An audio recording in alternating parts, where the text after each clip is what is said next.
Hello, Bat fans! It is time once again for Bat Chat. I am Captain Logan. And I'm Steve X.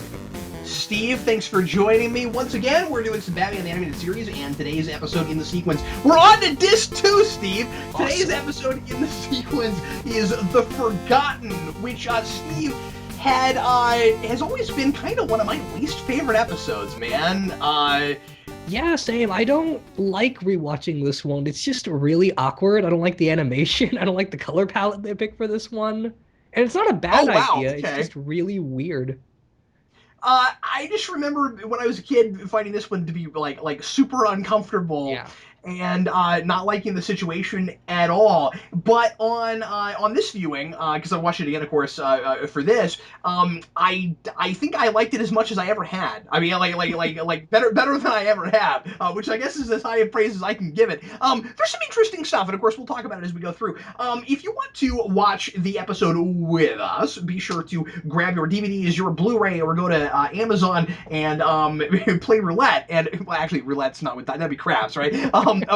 Play roulette and see what intro you get, and then make sure to get everything to timestamp 0. However you're watching it, make sure that you're watching The Forgotten and not some other episode, unless you want to watch a better episode and then listen to us talk about this one, which would be an odd experiment. It would be. Maybe fast forward a couple weeks and get to Two-Face.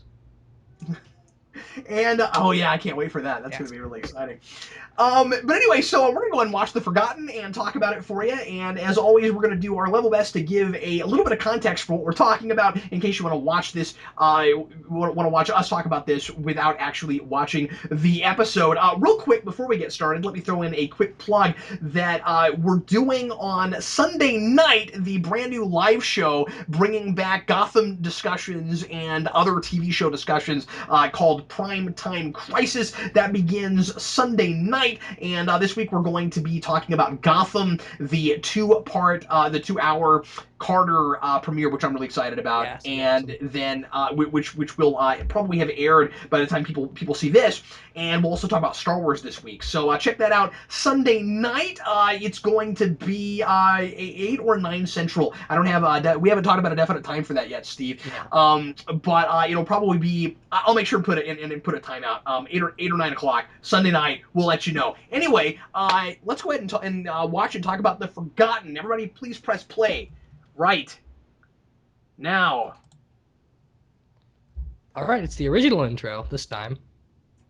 Oh, cool. Steve got the one he was hoping for. Oh, no, wait, I'm wrong. It's Batman vs. Superman. Never mind. Oh, it is. Batman versus Superman? Or Batman regular Superman. It's confusing because they use the standard 90s Warner Brothers Bugs Bunny logo, and then they just transition right into the 2000s animated Batman Superman intro. Could you imagine, Steve, if after Batman vs. Superman comes out, they were to do what they did with Batman the Animated Series and put out a show that was loosely based on it, but called it Batman vs. Superman, and we had to keep them in this perpetual state of butting heads, and it was always Batman versus Superman every episode?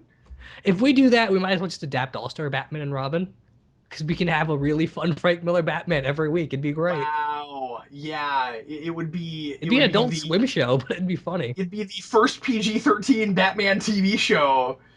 Wow. Actually, that would have to be closer to R, I think. Yeah, probably so. The Forgotten. So, it's weird in my head doing this so closely after the one with the crocodiles and the guy that steals all the kids. Yeah, it's an odd choice. I remember Bruce Timm saying at one point, like, this is an idea that they were kicking around really early on. So maybe it was just a matter of, like, they were really excited for this and they couldn't wait a couple episodes later. But I don't know what really excited them about it. It's just, what if Batman lost his memory? It's my guess. The only thing I could think of that would get you really excited about doing this particular story is Bruce Wayne having to come to grips in a way, and they don't tackle it as head on as they could have, with being, with, you know, like trying to help people that can't help themselves, but having all this money and not thinking before this about all the poor people. You know what I mean? Yeah. I think maybe it was Batman versus poverty, maybe is what they were thinking. Yeah, I'm But it's really, not exactly that, so and it could be. It'd be really interesting if that's what it was. And potentially the idea here was like what Grant Morrison did with Batman of like when Bruce Wayne forgets who he is, how much of what he is nature versus how much is the experience he's had, and that's all explored in the comics, but we don't really get it here. And the other thing is Scott Snyder's Batman is essentially this version, but PG-13. And so you get a lot of like this Bruce Wayne is basically gospel of wealth kind of give back philanthropist sort of person and less playboy. yeah. And this episode is the place to do stuff with that. But they don't really. I like this scene a lot where Bruce is just going around looking at what the slums of Gotham are like, but they Yeah. don't talk about any of that really. Well, the thing is, I think this would almost work better with the Playboy version Maybe, yeah. because he's got the whole later on he's got the dream sequence where he seems to feel really bad, like deep down it seems like this really deep rooted thing, even though he's lost his memory. Like that's the thing that sticks with him, is Gotham is this messed up, and you have all these people that he hasn't helped because he's chosen to help people in this other kind of more intimate one-on-one way, and maybe that's not the best way he could be using his resources. And I think that works better with the Playboy version. Yeah, questions like how beneficial is it for him to spend all this money on Batman gear when he could be giving it back to the community in Gotham City? Precisely. Um, and I mean, this episode's got its moments. It feels Yeah, like you could sure. piece this together with the other episodes and make something better out of it almost. Um, this bum fight though is not one of those better scenes. I guess I guess my two big qualms with this are I don't really see beyond the dream sequence thing, which is kind of just a planted idea that's not Yeah, explored. I don't really see what exactly the Amnesia plot gives us, yeah, and like what you're talking about would be really interesting. But I mean, again, nothing's really explored with that. It seems like they're basically saying, okay, he still is Batman. So whether it's the training or what it is, it doesn't really matter. Okay, he's lost it. It's almost more what exactly is the uh like the condition he's in. You know what I mean? yeah. Like what the type of amnesia is what would really matter right then. It doesn't really. I don't think it tells you anything about his identity and or his psyche. And the other thing too is that we have that weird cartoon thing where it's this really heavy subject matter, but then you have this really goofy, over the top, two dimensional, extremely exaggerated villain who's Yeah. running all of this, and I I just we're not talking about anything with it. Yeah, I mean, I don't mind the villain too much. I think exaggerating him to the extent of he's just gorging himself to the point where the actor even had like food and stuff with him in the set while they were recording and they used like actual sounds of him eating food in it. I think all that's Yeah, that's fine. cool. That's The cool. problem though is like you said, it's not rooted in anything deeper than that. Like if you're gonna Yeah. have a villain that cartoony, then it's an exaggeration of a real thing, and this isn't really that. And I feel like this whole forced labor thing sort of defeats the purpose of the episode. Because if it's Batman against poverty, then it should be Batman against poverty, not Batman against an injustice that would have been solved regardless. Because someone would have Yeah. found this place and done something about it anyway. This doesn't make him learn anything about that state. Well, and it's somewhat the same problem that you had with the guy in the sewer, right? Where these are Yeah. both isolated incidents. You know, wouldn't it be better if it was about Batman having to attack a problem head on that's like ongoing? Yeah. Um, Um, it doesn't help too much because Gotham and this show is really full of life and they do a lot with the city as a character. And then you look at episodes like this where you could have that and it seems strangely absent, especially because we don't actually get a lot with the city here. This whole labor camp thing isn't exactly an interesting aesthetic to put this sort of story behind. yeah, well, I mean, it's just supposed to be really bleak and depressing, and I guess what's kind of maybe at odds a little bit is there are the places where it feels like maybe it wants to talk about uh, issues of poverty and people lacking in monetary resources and stuff like that. But Yeah. then at the same time, it's more rooted in what the show was initially, which is just let's have a really simple story where Batman has to face some kind of external problem, like Max Fleischer Superman. Yeah. And I just think that this episode is much more that. Ergo, let's not have the amnesia plot. Let's just make it simpler. And then I think I'd be a lot more okay with the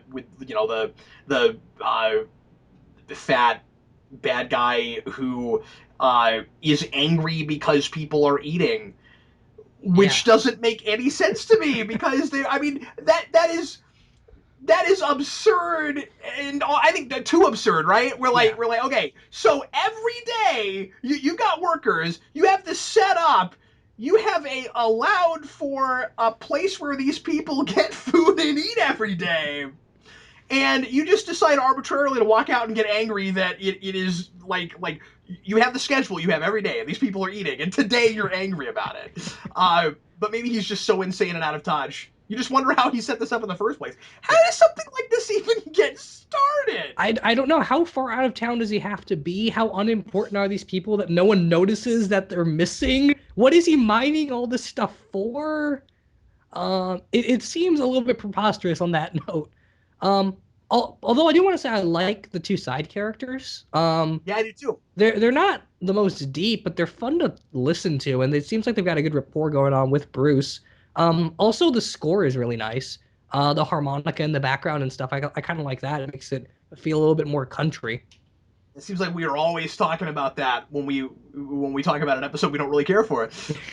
I mean, I like saying this a lot because I think it's true. It's the show has production value, so every episode, Yeah. no matter how bad, there's something concrete about it that's still good. I do think that on a technical level and on even a story level, this is better than the sewer episode. I think so. I think there's more to do with this premise than there was to do with that last one.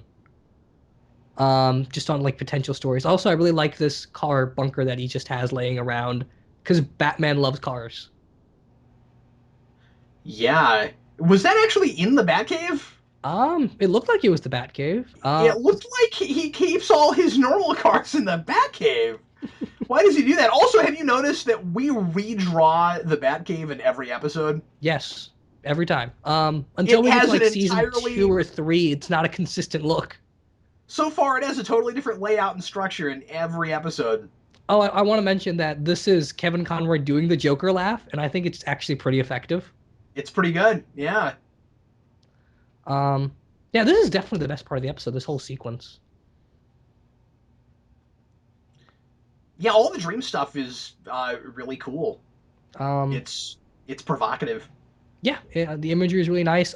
This idea of handing out money and everyone just comes at you, and there's definitely lots of interesting Yeah. political and symbolic things you could do with that. But clearly we don't get much of that here.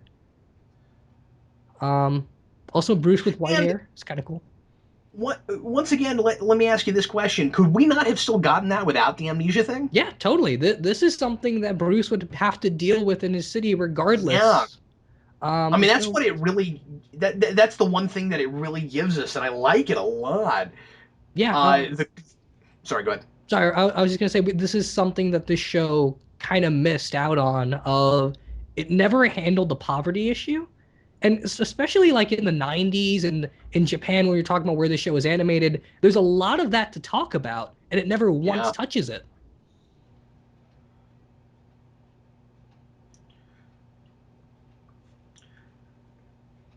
Um, Again, this music I think is really really nice.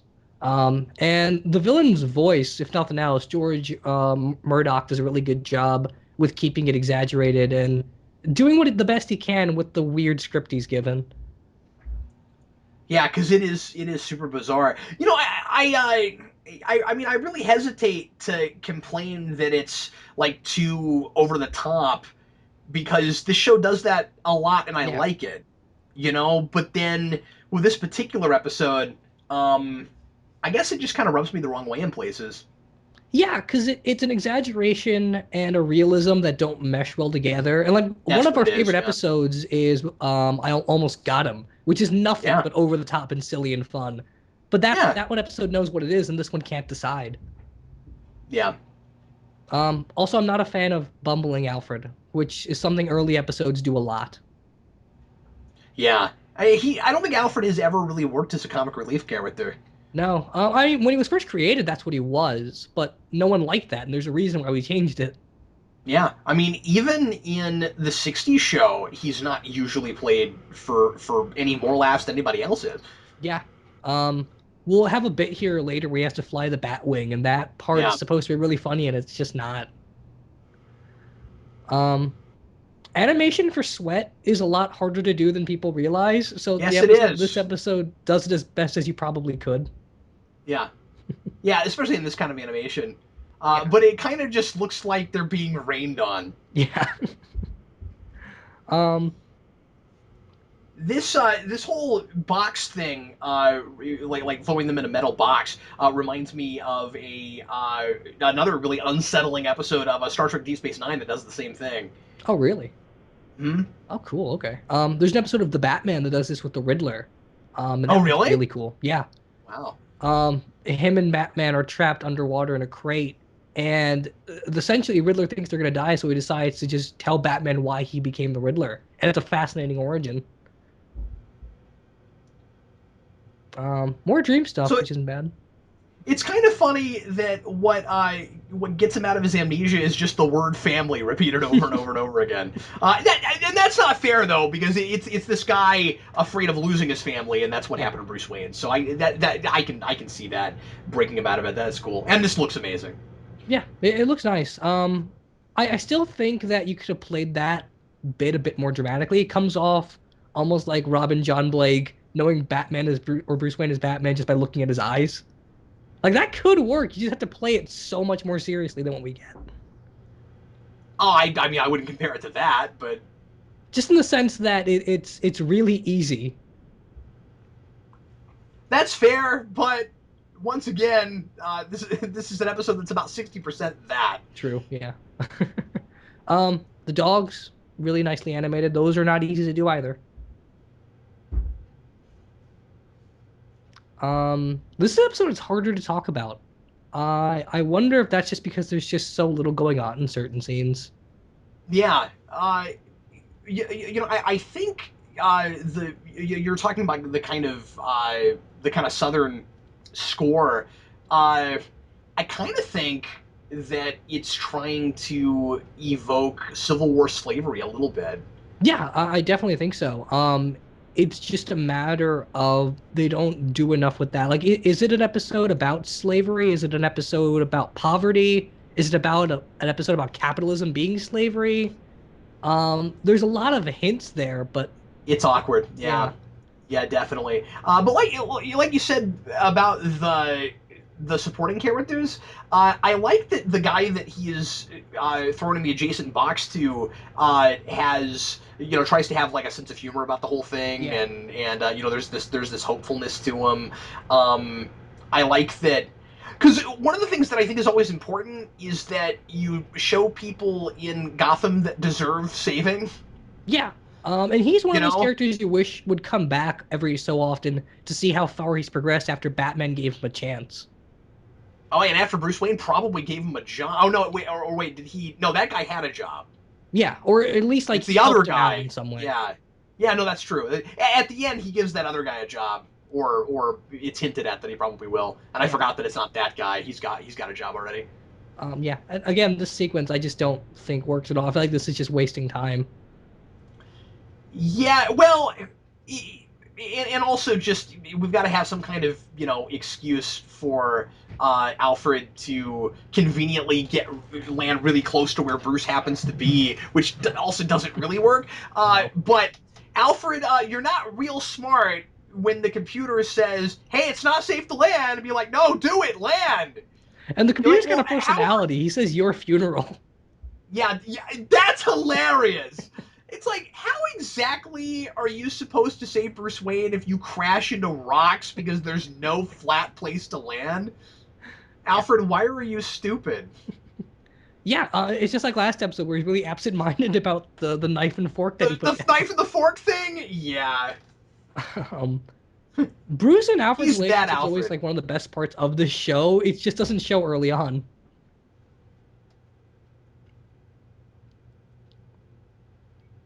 Um,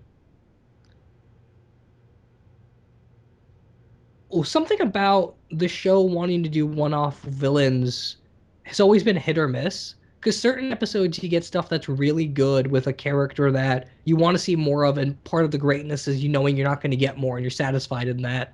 And this episode tries to do that with this guy by making him kind of cartoony and making him stand out, but he's more of a caricature than he is a character. He's got Yeah. quirks. He doesn't have like motivation or anything. He's just the personification of the the larger issue, I guess. Yeah. And just off the top of my head, I can't think of an episode where we've got a one-off character that I really enjoyed, but I'm sure just looking through the episode list, there are a few. Yeah, I can't think of any right off either. Especially because a lot of characters that you wouldn't have thought they would really want to bring back, they brought back, and Yeah. sometimes they were kind of mediocre. Um, you know, I'm thinking of Hardak. Yeah, Hardak. I'm looking at you, Hardak. I really didn't care for those episodes very much either. Especially the follow up. I didn't think that worked at all. No, The no. like the two parter thing. I didn't think that worked at all. Tony Or Zuko, although he was a comic book character, but he only appeared I think once in this entire show. oh really? Okay. Robin's Reckoning Part One is like one of the best episodes of this series, so that's I definitely one of those really cases. anytime they have an excuse to do black and white Batman on the show, man, Yeah, it's I think it looks really cool. it makes me I wish we like had an entire episode like that. I wish we did too. I like how they and then they did that anniversary thing, that like really short Oh anniversary yeah, yeah, thing Strange Days. that like went back to kind of the 39 look, and that was really cool. But yeah, I like how they come up with creative ways to use color to like signify different things. Where if you shot this in live action, Batman in the shadows wouldn't exactly look like that, and like illuminated that way wouldn't really look like that. But Yeah. it looks like it somehow looks realistic uh, in this context of this animation. Yeah, they know how to balance it just right so it doesn't feel like it's an awkward black and white. Like there's shades, there's improper shapes and such, and so you just buy it more, even if that's not how it would really work. We still have some great attention to detail in this episode. Visually, he's the bad guy's got uh, spillage all over his shirt. Yeah. Um,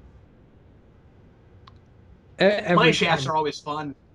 You gotta have that long, deep mine shaft that you can drop a person down. of course. Um, Kevin Conroy in early episodes always sounds just a little bit different than he does later on, where he gets like the definitive Batman voice. He Yep, seems that's so right. much calmer in these, no matter how serious the situation gets. I kind of like that. He's also very minimal. They don't use a lot That's a of good lines point. for him. Batman's got like maybe two or three in the entire episode.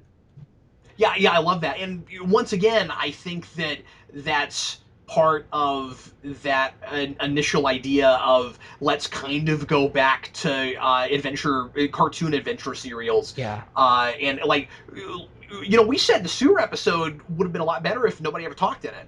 Yeah, that's true. Like just turn off the sound but put the score behind it. And I think this episode somewhat has that, except that some of what we like about it is Bruce's relationship with that one guy. Yeah. Like this reunion thing at the end works, and I think it would have been so much better if like both of these guys would just show up periodically. Because it's a good idea, and they have a good rapport, and they've got something good going with Bruce making friends in a slave camp. Like that automatically gives them some sort of different connection that Bruce doesn't have to any other characters. But we don't really utilize that. Maybe part of maybe the idea of this whole episode was supposed to be you get to the end, and we're saying that being rich isn't inherently a bad thing. Yeah, I suppose. Maybe, you know what I mean, because it's like it's like they get to the end and the guys that Bruce was helping realize that, oh, he's Bruce Wayne, he's this millionaire, and we never would have expected a millionaire to help us like that. Which once again is why I'm like, uh, take out the amnesia thing and let him do that the whole way. Like wouldn't it have been kind of cool if he stayed in that disguise and knew he was Bruce Wayne the whole time, never told them he was Bruce Wayne, and then revealed it at the end, and like had good reason to keep his identity because he thought he might have to go Batman. And then of course he does go Batman, but then conveniently they don't know about it. So then at the end he'd be able to still tell them, oh, by the way, I'm Bruce Wayne. I think I'd even stretch it a little further. Maybe not even have the disguise and have the guys know that Bruce Wayne is trapped in this camp and do something with like what's Bruce Wayne doing with his money versus what this guy is doing. Yeah, exactly, and maybe that's what they think they're doing at the end, where you have two people who are well off, and one is taking advantage of everybody, and the other one is trying to give back and doesn't just use it for himself. But Mhm. once again, they don't really go far enough with that. It's just sort of there. Yeah. This is one of those episodes that it feels like it's trying really hard to be 1940s kind of movie stuff, and Yeah, yeah, it yeah. feels like that quite a bit. But I almost wish it took 2 hours and did something with that premise instead of just trying to do a 22-minute put Batman in an impossible situation, then get him out. If I feel like they had more time, they would have put more effort into the commentary of it. I guess so, but also I think it's simple enough that you don't have to go that far. You don't have to do too much commentary, and it's okay even if it's not about really thick commentary. Let's keep in mind that we are watching a cartoon show that was intended for children. Yeah, that's fair. I'm just saying that I think in some ways actually the episode tries to do too much stuff, and it seems a little bit arbitrary in what it is in what it is doing. Unless it thinks that it's putting Bruce Wayne in that situation so that he can like see how the other side lives, and by Yeah. taking away his personality and his memory, or not his personality, but taking away his memory so he forgets who he is, he's more able to appreciate the plight because he's a lot more hopeless if he thinks that no one's coming for him and he doesn't know where he comes from. Maybe that's what it's supposed to do. It's just that I had to come to that myself. The episode didn't make me get there. So, Yeah, I don't know. I mean, I feel like some of that could just be us thinking too much about it, considering other episodes of the show. It could be just as Yeah. simple as Batman lost his memory. What does he do now? And it's just 22 minutes of escape action, because that's all this episode kind of was. Uh, Yeah, but he gets it back pretty early. I he mean, he gets it does, back like yeah. 10, like 11 or 12 minutes in. Yeah, I'm not saying like that on that simple level. It still works. It's just a matter of like maybe Yeah, they weren't thinking harder than that. yeah. Perhaps not. But again, if you're not going to, then it seems to me like the best way to play this is to make it more of a serial Yeah, and not and let it be the archetypes yeah, and not have to go any farther than that. And I don't know. yeah. That's fair. I think the Batman stuff they do is all fine. That's just archetype hero shows up and saves the day kind of stuff. And that worked. Yeah, that Um, worked. That worked just fine. And the setting, like you complain a little bit about the setting, but I liked all the mineshaft stuff. What was your complaint about the animation? I Because didn't I have don't a think you complaint ever about the got to animation. that. I like the animation a lot. No, that's not what you said at the beginning of the video. Did I say? Oh, I meant the color palette. Yeah, I think Oh yeah, the color palette. the weird yellowness of it, like they're in a desert and it's really hot and sweaty and stuff, that's just kind of uncomfortable. Yeah, but it's supposed to be. Yeah, I know. I'm just saying like it's harder to watch in that way. Oh, okay, fair enough. Um, Yeah. yeah, I think the animation's fine. It's just the choice of color that doesn't work for me. It feels off-putting. Well, anyway, everybody, thanks so much for watching. Like I said, this was one I was really not looking forward to. Like I said, I think I like it a smidge better than I did before. Just on the technical stuff, Yeah, and the action at the end's really good. But that's almost always the case. yeah, yeah. It's a fun episode. Well, it's not a fun episode. No, it's not. It's a memorable episode in some ways, just because you remember how uncomfortable you are watching it. Yeah, and then the question is, does it earn that? And why are we doing that? And Yeah. is it worth the nightmares that the children are having afterwards? Thanks again for watching, folks. We sure appreciate it. And like I said, Sunday night, we're going to be bringing Gotham discussions back, as well as talking about Agent Carter and Star Wars when we do Primetime Crisis Live. If you can't be there live, we will, of course, be separating all of those shows, or all those segments out into separate videos, and we will, of course, also have the full-blown episode video up for you to watch. So, anyway, we hope you will join us for that. Thanks again for watching. I am Captain Logan. And that was Steve Baxley. I think I lost Steve. Steve, are you there? I'm here. Did you hear me? Oh, okay. Yeah, I lost you there for a minute. I was just ending. Oh, okay. We were leaving. Say bye, Steve. Bye, Steve.